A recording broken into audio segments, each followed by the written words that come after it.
Hey kids, it's March in the Wednesday Wars.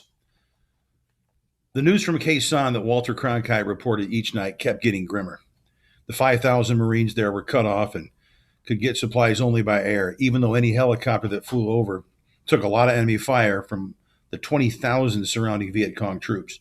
Meanwhile, the Marines were dug into bunkers covered with 3 feet of earth to protect them from the mortar shells that the Viet Cong were lobbing into the camp, about 500 mortar rounds a day.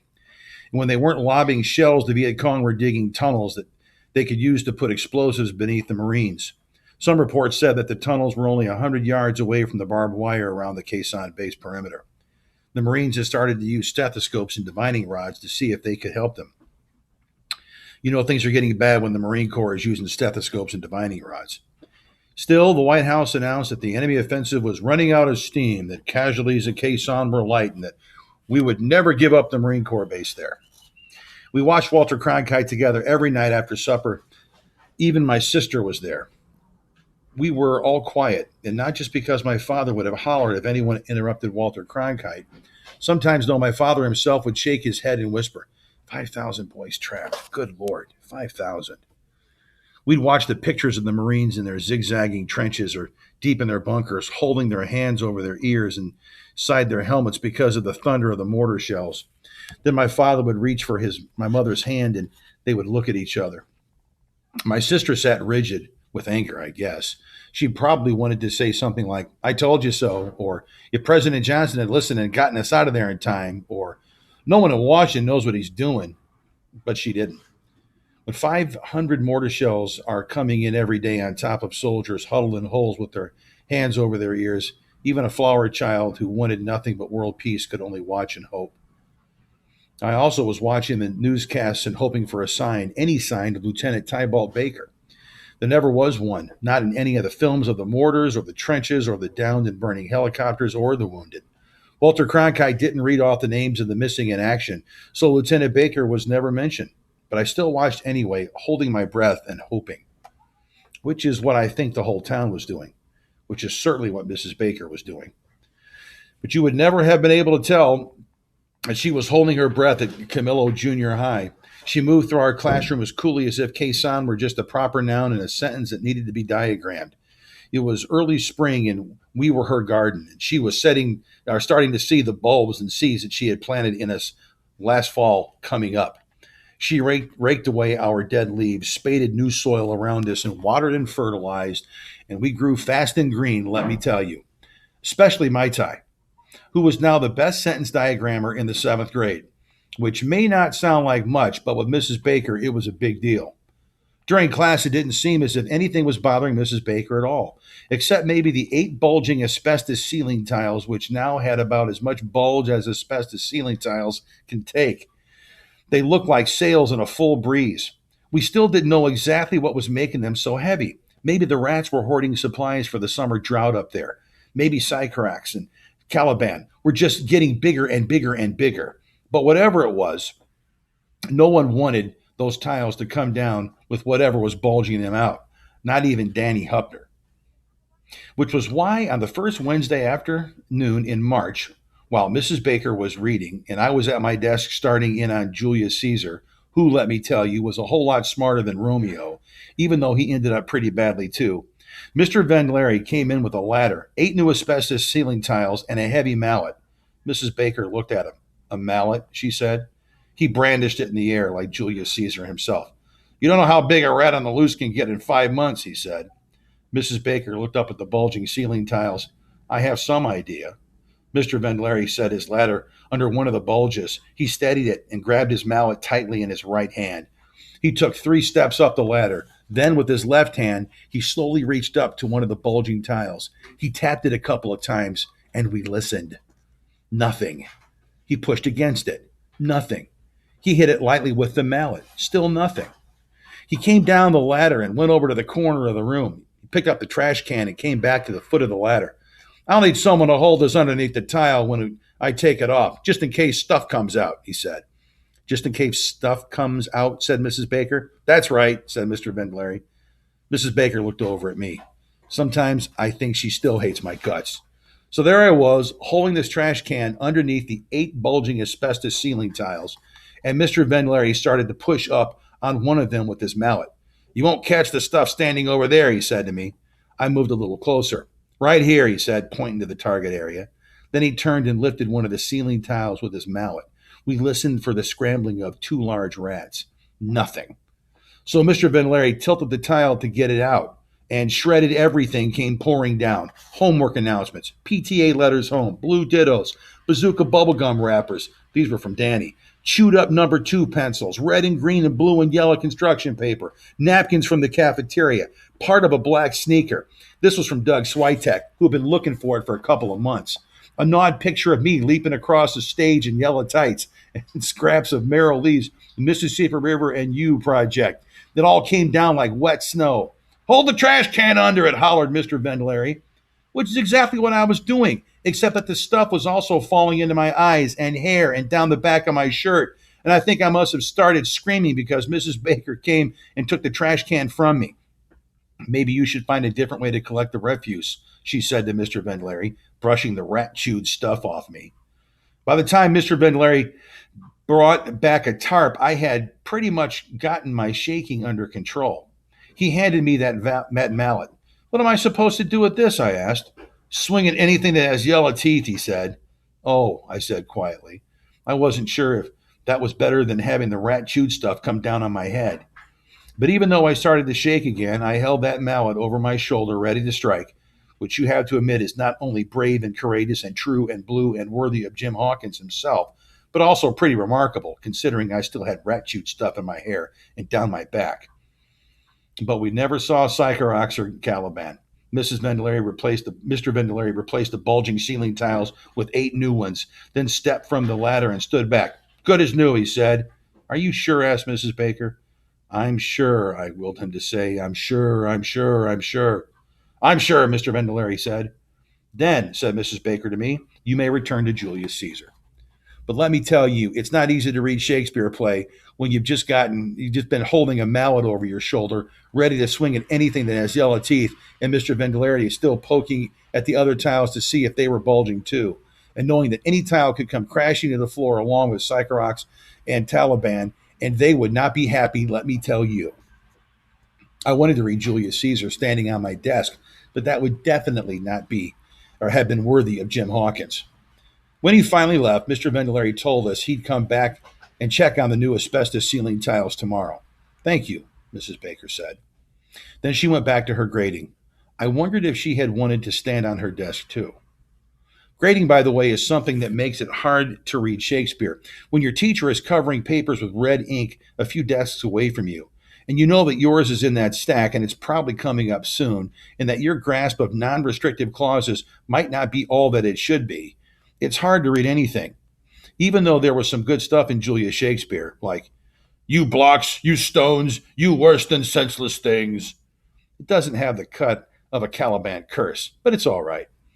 It also didn't help that Mrs. Baker kept wiping at her eyes during her grading. She told us that she had a terrible cold, but she hardly needed to tell us. Her eyes were mostly red all the time, and the way she blew her nose could be pretty impressive. Sometimes while sitting at her desk, she'd just stop doing whatever she was doing and look somewhere far away, like she wasn't even in a classroom anymore. It was a terrible cold, and day after day it kept on and even seemed to be getting worse. Merrill Lee said that she thought she was halfway through a box of Kleenexes per class, which has got to be some kind of world record. So when she announced on Friday that members of the school board were coming to our room to observe and evaluate classroom performance by both students and their teacher, she told us in a soggy voice that drowned at the end. But drowning or not, she kept going. She was Mrs. Baker. "I will expect you all to be polite to the school board members. I will expect you to be on your very best behavior. I will expect you to show, in an appropriate manner, what you have been studying this school year." "When are they coming?" asked Merrill Lee. "Before I tell you what Mrs. Baker said, I have something else to tell you, because you won't believe what happened otherwise if I don't.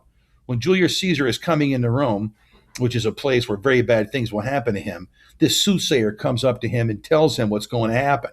And this is what he says to Julius Caesar: 'Beware the Ides of March.'" So now I'll tell you what happened after Merrill Lee asked, "When are they coming?" "Beware the Ides of March," I said. And Mrs. Baker looked at me and her eyes opened a little bit. And without looking away from me, she said to Merrill Lee, A week from today, Miss Kowalski, which was the Ides of March. You are a soothsayer, Mr. Hood, said Mrs. Baker. Sometimes I scare even myself, I said. Prophecy is not an unalloyed gift, she said.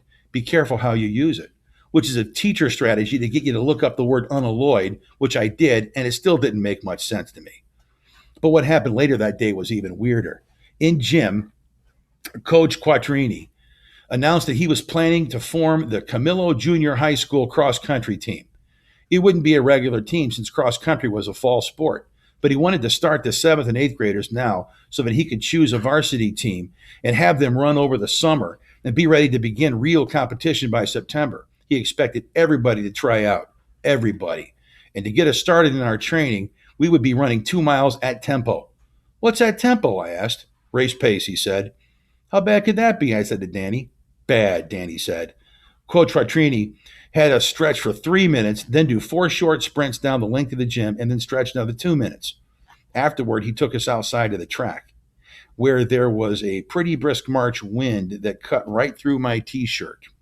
He put us in a starting line, held up his stopwatch, and blew the whistle. Danny was right. Race pace could be bad. I didn't know how many times Coach Quattrini used the word faster, but if a word can get worn out and die, this one died like Julius Caesar. He liked to add words to the front of faster, words like a whole lot and can't you go any and you'd better get and dang it. He also added words after faster like you wimps and you slugs and you dang slugs toward the end. It wouldn't have taken much for him to be able to play Caliban on the festival theater stage. Afterward, when we were all had our hands in our knees and we were trying to suck some air into whatever was left that we needed to get to, he reminded us that we all had to try out for the varsity team and promised the tryouts would be a whole lot harder than what we'd just done. Toads, beetles, bats. Now here's where the weird part comes. Into my head jumped this sentence. Tryouts will be in a week on the Ides of March. And as soon as I thought, Coach Quattrini said, tryouts will be in a week, and you better be a whole lot faster than this, you dang wimpy slugs. I wondered if somewhere, down deep within me, I really was a soothsayer, even if only the first parts of the sentences were the same.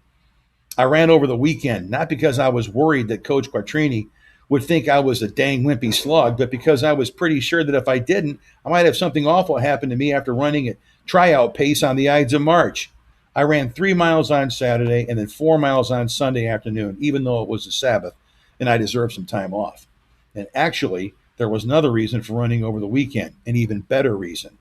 My father was mad at my sister, which meant somehow that he was mad at me too, and it was better to be running with my lungs screaming for air than to be in the house with my father screaming at me.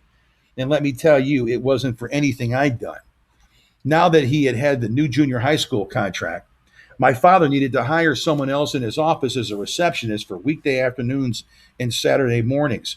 And since he didn't want to pay anyone much for this, he decided that my sister should do it, and that he would pay her $1.35 an hour and not take out any taxes. He announced this at supper on Friday night. I can't, said my sister, while passing the lima beans and not taking any. Of course you can, said my father. It's about time you started a real job. I'm already working, said my sister. We looked at her.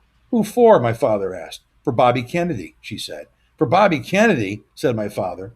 Mr. Goldman is letting us use the back of his bakery for campaign headquarters. Bobby Kennedy, said my father again. Bobby Kennedy is a rich kid from Cape Cod who's never done anything on his own in his whole life.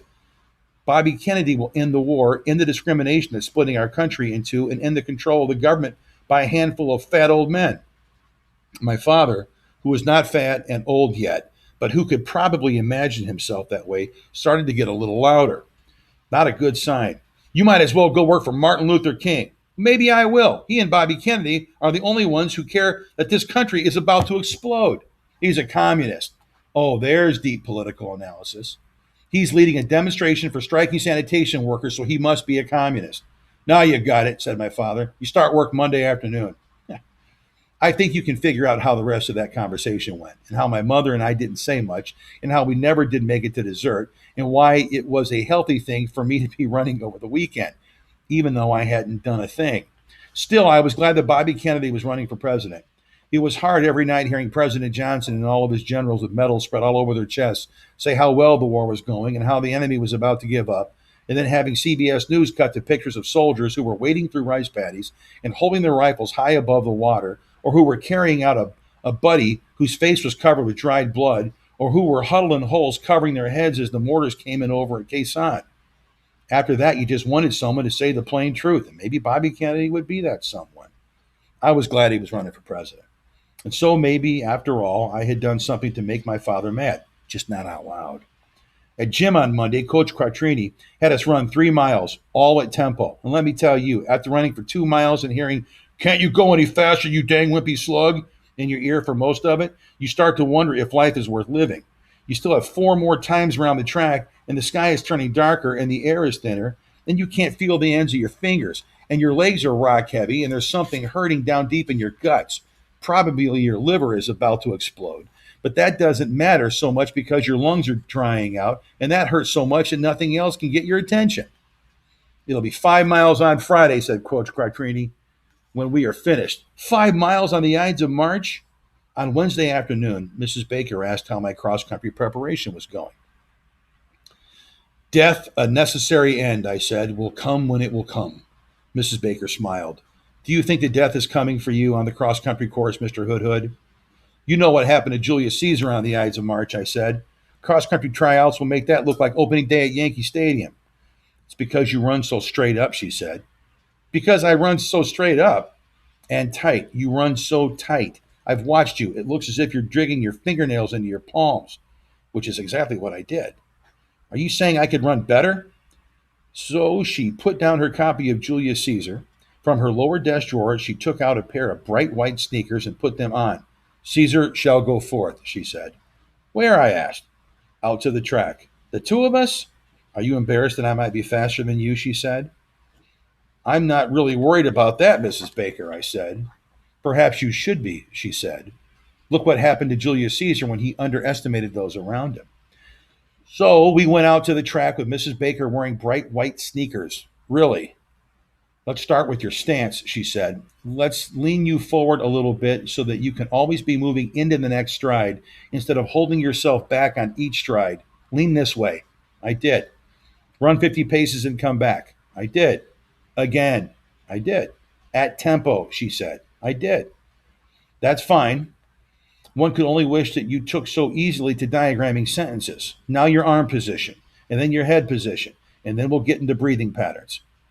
By the end of the afternoon, Mrs. Baker had remade the way that I ran. "I look like a jerk," I said. "If Romeo was a runner, he would run like this."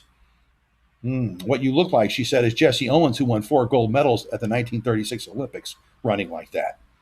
So figuring that you can't argue with 4 gold medals, that night I ran like Jesse Owens through the dark March streets, leaning forward, arms and legs like pistons, head straight and still, hands loose, breathing controlled. And then I ran like Jesse Owens in gym on Thursday and came in before Danny and in front of a whole lot of 8th graders. And I heard only one, "Faster, you wimp." Just one. Running like Jesse Owens really worked. So that afternoon, at the very end of the day, after everyone else had left, I went up to Mrs. Baker's desk. "A big day for us both tomorrow," said Mrs. Baker. "The Ides of March," I said. "Let's hope we both emerge unscathed," which, in case you missed it, was the teacher strategy again to make you look up the word unscathed. "Mrs. Baker," I said, "you helped a lot with my running." "Thank you, Mr. Hood. So I thought I would try to pay you back." "Pay me back?" "Yes, to help you get ready for tomorrow when the school board comes. You want to coach me in teaching, Mr. Hood?" "Yes." "Have you ever been a 7th grade English teacher?" "No, but you've never been a track runner." Mrs. Baker raised a single eyebrow. "So what do you suggest, Coach?" "No teacher jokes," I said. "No one ever laughs at teacher jokes." "All right, no teacher jokes. And no folding your arms like this." I folded my arms across my chest. "It makes it look like you're about to shoot us if we don't do what you say." "That is a good point," said Mrs. Baker. "And no rolling your eyes, even if someone says something really stupid." "I never roll my eyes," said Mrs. Baker. I looked at her. "All right," she said. "No rolling my eyes. Anything else, Coach?" "When someone does something good, I think you should let them know with some sort of code." "I think you mean that when someone does something well, as in obeying the rules of proper diction, we should use a code? What do you suggest?"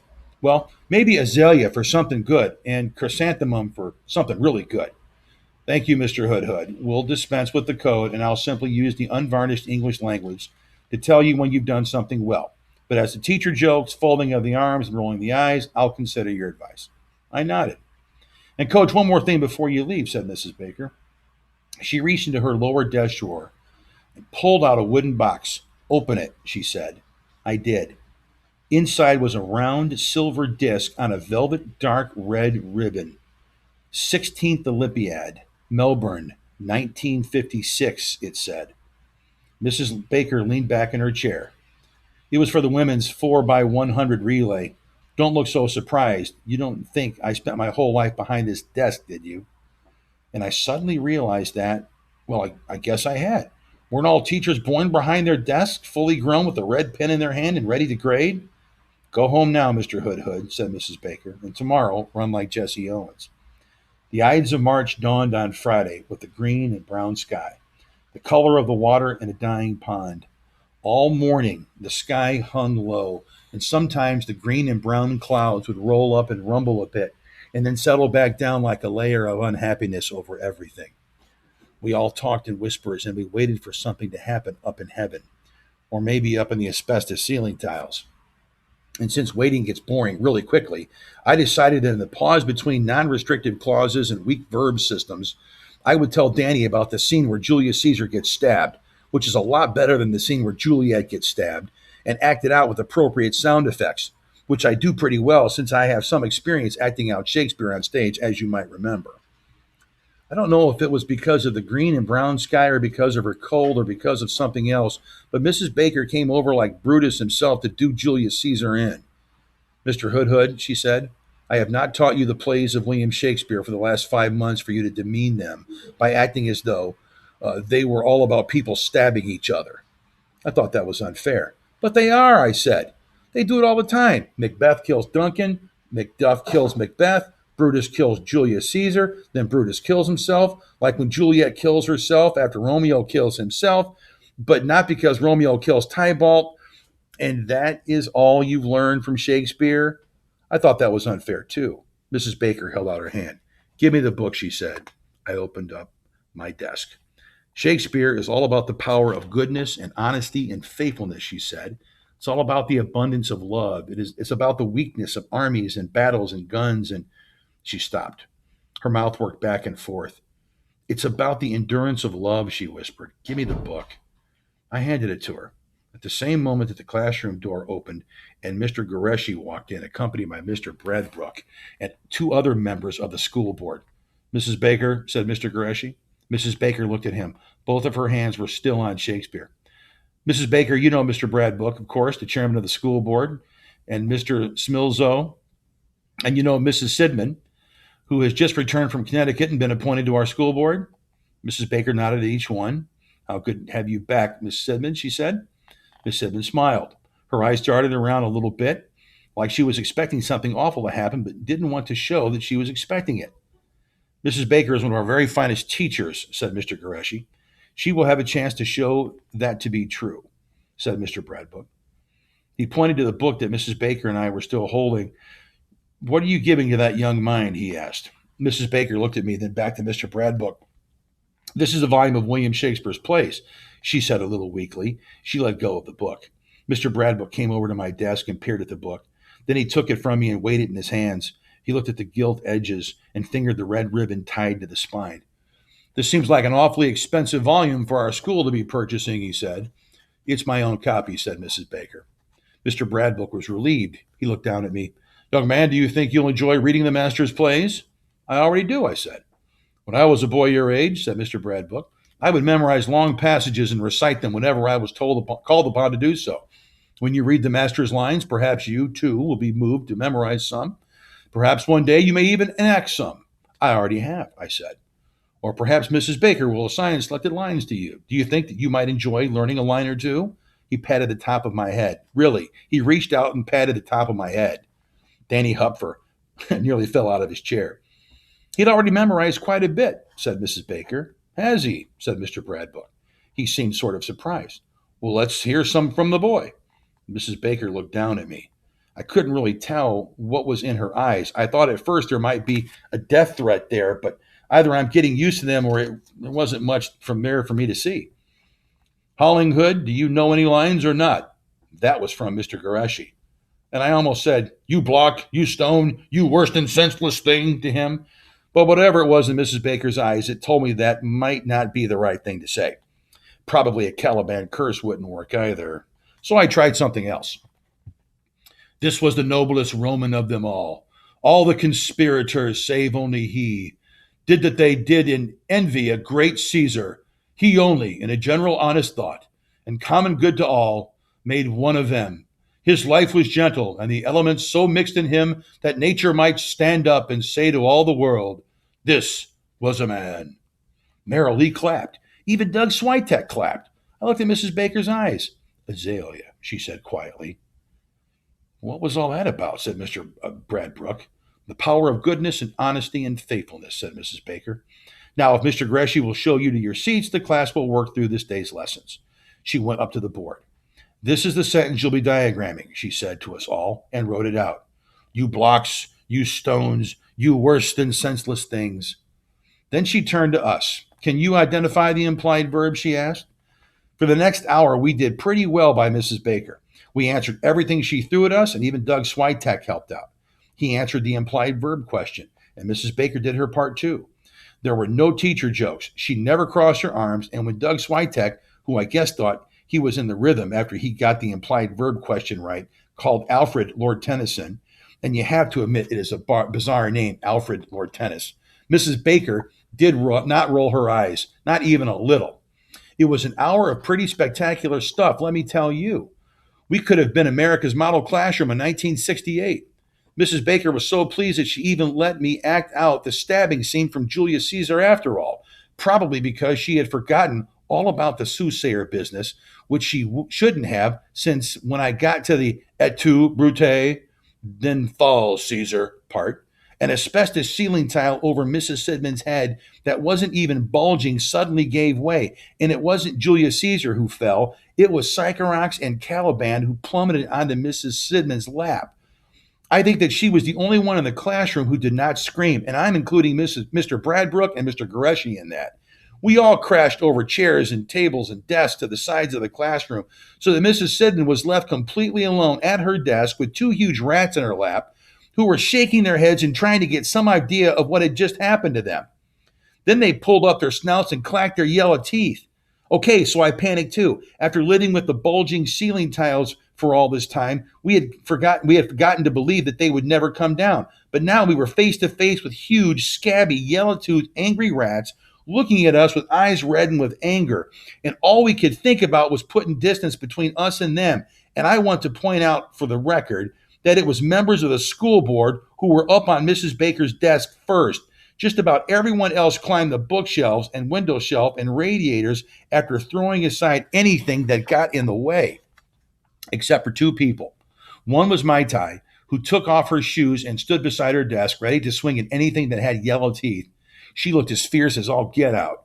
And the other was Mrs. Sidman, who I guess had determined that nothing more was going to happen to her at Camillo Junior High School without her say-so. She grabbed the rats by the back of their necks, which was not easy since they were fat, pulled them off her lap, and hoisted them into the air. Their paws scrambled, their mouths hissed, their yellow teeth clicked. Mrs. Sidman didn't care. She stood and held them up like Macduff holding Macbeth's head. By now, the screams, which had been increasing in volume, had brought Mr. Vendelari. Where do you want them? Asked the triumphant Miss Sidman. I've got a cage in the basement, he said. Lead the way, said Miss Sidman. And he went ahead of her, closing all the classroom doors as he went.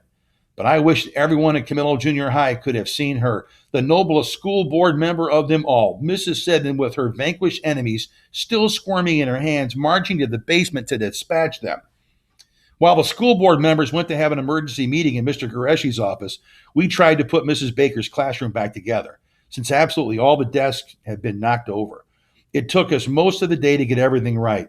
Someone, I think it was Mr. Bradbrook, had knocked the globe off the world off Mrs. Baker's desk, and there was now a deep valley where the Himalaya mountains had once been. The red Thorndike dictionaries were going to need some help. Most of their covers had come off when they were stepped onto, then climbed higher up the bookshelves, and at least two of our desks were gone for good since their legs had been splayed out. Julius Caesar's army wouldn't have left such a mess after crossing the Rubicon. That afternoon, Coach Quintini held his cross-country tryouts. By then, the story of Sycorax and Caliban was all over the school, and so we figured the tryouts might be delayed. And it might be that some coaches somewhere would delay a tryout on an afternoon when some of the tryoutees had just been traumatized by two gigantic rats falling out in their classroom ceiling. But Coach Quintrini thought it would give us motivation. The big M, he said. Motivation. You won't run fast unless you really want to run fast. And really wanting to run fast is what gives you motivation. The big M. He had set out a course for us that stretched to someplace beyond human endurance. We were supposed to start at the gym doors and go around the parking lot where Sycorax and Caliban were hissing in their cage, waiting for the exterminator to come put them in his truck. Past the fence that enclosed the tennis courts, out onto Lee Avenue, down past Goldman's Best Bakery, around in front of the school by the main lobby, behind the elementary school wing, and so back to the gym doors. 4 times, Coach Quattrini said, holding up 4 fingers. You do that route 4 times at tempo. Top 7 will be varsity. That'll be all 8th graders, I expect. The rest of you will be junior varsity. If you're good enough to make it, you dang slugs. And with that encouragement, Coach Quattrini blew his whistle, and we began. The sky had not improved during the day. The green and brown had swirled together, and the clouds had lowered themselves further and further, and they had dropped a kind of vapor from them that made it seem like we were running through the jungles of Vietnam, breathing more water than air. I leaned forward, and I kept my arms low and my hands loose. I didn't rush it. But even so, by the time I passed Sycorax and Taliban, who hissed and threw themselves against the bars toward me when I kicked their cage to say goodbye, I was already feeling the wet air welling inside me. By the time I came around for the second time, things were slowing down considerably, and every 8th grader and a whole lot of 7th graders were far ahead of me. It's hard to run like Jesse Owens when you're feeling like drowning. The third lap was better. Mara Lee was standing by the main lobby, and when I ran past, she held up a dried rose with a ribbon on it. When a girl holds a rose up to you, you run better, let me tell you. By the time I came around for the 4th lap, I was up to Danny. I'd even passed some of the 8th graders, and I could see the leaders in front of me again. I ran past the gym doors. Can't you go any faster? From Coach Quattrini, and out into the parking lot where the exterminator truck had pulled up to unload Sycorax and Caliban into their new cage. The sky had lowered itself even more, and everything looked like we were seeing it from underwater in a greenish haze. Even sounds were muffled, so that my footsteps seemed to come from far away. But what wasn't muffled was the cry that came from the exterminator behind me, the sound of a large cage dropping, a scream, and the clicking of clacking teeth. I looked back, and there were the demon rats racing their scabby paws toward me, their eyes filled with the big M, murder, and their pointy heads bobbing up and down with each leap. I couldn't scream. I couldn't get enough air to my lungs for screaming. I could only run. But the faster I ran, the more their yellow hatred grew, and every time I looked back, which was a lot, they were flat out after me. Their scabby whiskers swept back by their speed, their yellow teeth clacking. I could imagine those teeth sinking into my heels like an assassin's dagger sinking into Caesar, and I ran faster. I'd be running still if the tennis courts hadn't been there. Since they were, I sprinted into the courts and kicked the wire gate closed behind me. Sycorax and Caliban smashed into the gate and poked their yellow, scabby snouts through. Then they started to climb the fence. Really, they started to climb the fence, never taking their red eyes off me. Fear can bring out the big N. I ran across the courts, and I was up and over the far side fence before they were up and over the near side one. By that time, Mr. Gillespie, who had heard all the screaming, was trying to get the exterminator to go inside the tennis courts to catch the rats. But the exterminator wouldn't go near them. Did you see those teeth, he said? He got into his truck and he drove a safe distance away. Meanwhile, Sycorax and Caliban were climbing up the far side fence after me. Before they reached the ground outside, the entire schoolyard had emptied. Me last when Danny Huffner grabbed me from where I'd been standing in paralyzed horror. So what happened after that is all a guess. At the same time that Sycorax and Caliban hit the bottom of the fence and ran into the parking lot looking for me, a school bus was coming back in from a late afternoon run. The driver later said that she saw the rats and tried to swerve, but that they leaped onto their hind legs and jumped in front of her. She slammed down on her brakes, but the rats stood their ground, their paws up, their snouts pulled back, their yellow teeth clacking, their demon eyes flashing, none of which you'd have been able to recognize among the squish bits when the bus, after skidding on a suddenly slick asphalt, finally came to a stop.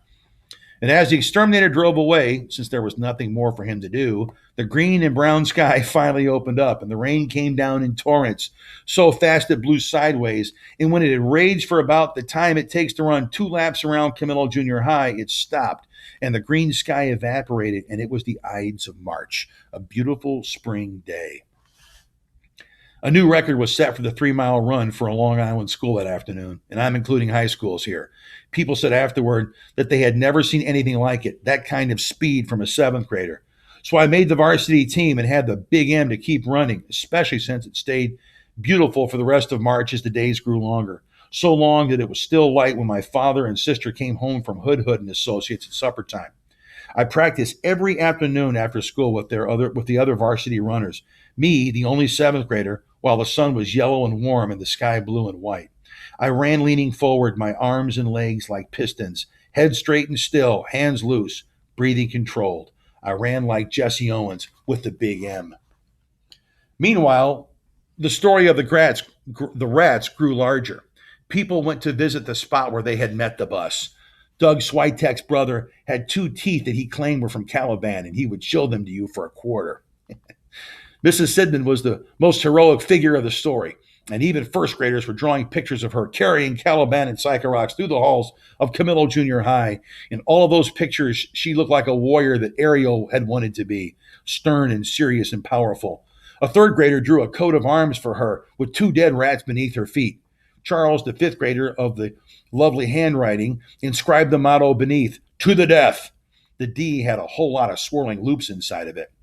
The only one who came out badly in the stories was Mai Tai, and honestly, I couldn't figure it out. No one but Mai Tai had stood her ground beside Mrs. Sidman while all the rest of us scrammed across the room.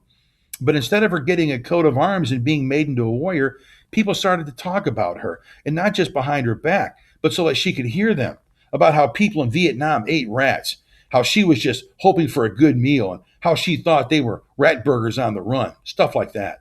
Until one day, when outside the yellow forsythia branches were weaving themselves together, and the daffodils were playing their trumpets, and the lilacs were starting to bud and getting all giddy, we were going through the lunch line, and Mrs. Biggio handed Mai Tai her tuna casserole surprise, and one of the penitentiary-bound 8th graders said loudly to Mrs. Biggio, "Don't you have any rat surprise for her?" And then turned to Mai Tai and said, "Why don't you go back home where you can find some?" And then Mai Tai started to cry. Just stood there crying. And Danny took his entire tray, which was filled with tuna casserole surprise and 2 glasses of chocolate milk and red jello with peaches, and dumped it all over the penitentiary-bound 8th grader's stupid head. And then, before the 8th grader could open his stupid eyes to see who had done it, Danny punched him as hard as he could and broke his stupid nose, which got Danny a 4-day suspension, which Mr. and Mrs. Hupfer used to take him to Washington, D.C. because they were so proud of him. At lunch recess on the day he came back, he told us about climbing the Washington Monument, touring the White House, seeing Hubert Humphrey waving from a limousine, sprinting up the Capitol steps 3 at a time, running at tempo through the maze of fences the police were putting up to control the demonstration that Martin Luther King Jr. was bringing to Washington next month, and walking up to President Lyndon Baines Johnson and shaking his hand, all of which we believed except for the last part. But this part is no lie. When we got back in from recess, Mrs. Biggio, Mrs. Baker were holding 2 trays filled with fried bananas. Really, fried bananas rolled in crushed nuts, dipped in coconut, and topped with caramel sauce. Warm caramel sauce.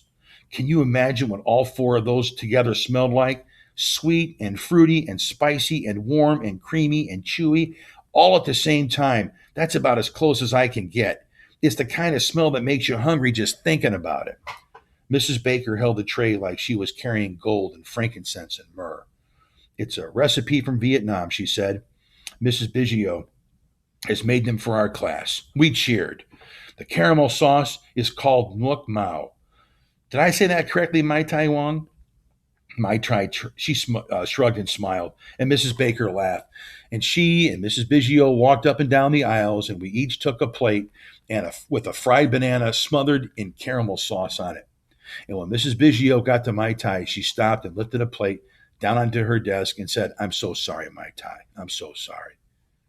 That night, Walter Cronkite reported that in Khe Sanh, some of the tunnels the Viet Cong were digging now reached to within 50 yards of the Marine fences. There were more mortar shells lobbed in.